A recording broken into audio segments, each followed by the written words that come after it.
বিশ্ব স্বাস্থ্য সংস্থা কিন্তু এখন পর্যন্ত কোনো ধরনের অ্যালার্ম বা অ্যালার্ট জারি করেনি কিন্তু এই ব্যাপারে আমরা দেখতে পাইনি যে, এবং এটাকে এই পর্যন্ত চায়না থেকে এই ভাইরাস সংক্রান্ত যেসব তথ্য দেওয়া হচ্ছে তাতেও কিন্তু চাইনিজ কর্তৃপক্ষ কোনো ধরনের রেস্ট্রিকশন দেয়নি, বরঞ্চ তারা আপনার তাদের পর্যটককে তাদের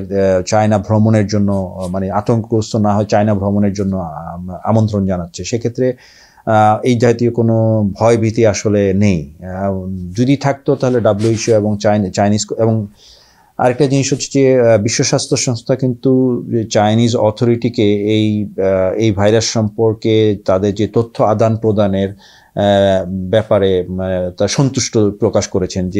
যেটা কোভিডের ক্ষেত্রে অনেকটা আমরা সন্দেহ পোষণ করে থাকি যে কোভিড ভাইরাসটা হয়তো বা চায়না নিজে তৈরি করেছে, বা চায়না যখন এই ভাইরাসটা স্প্রেড হয়েছে তখন সঠিক তথ্য সঠিক সময় দেয়নি। কিন্তু এই ভাইরাসের ক্ষেত্রে কিন্তু আপনার বিশ্ব স্বাস্থ্য সংস্থা তাদের সন্তুষ্টি প্রকাশ করেছে যে চায়না সম্পূর্ণরূপে কোঅপারেট করছে এবং সকল তথ্য প্রদান করছে। সেক্ষেত্রে এখন পর্যন্ত যেসব তথ্য পাওয়া যাচ্ছে তার মধ্যে দেখা যায় যে আপনার এই ভাইরাসটা খুব একটা যে বড় ধরনের কোনো কিছু ক্ষতি করতে পারছে তা কিন্তু নয়।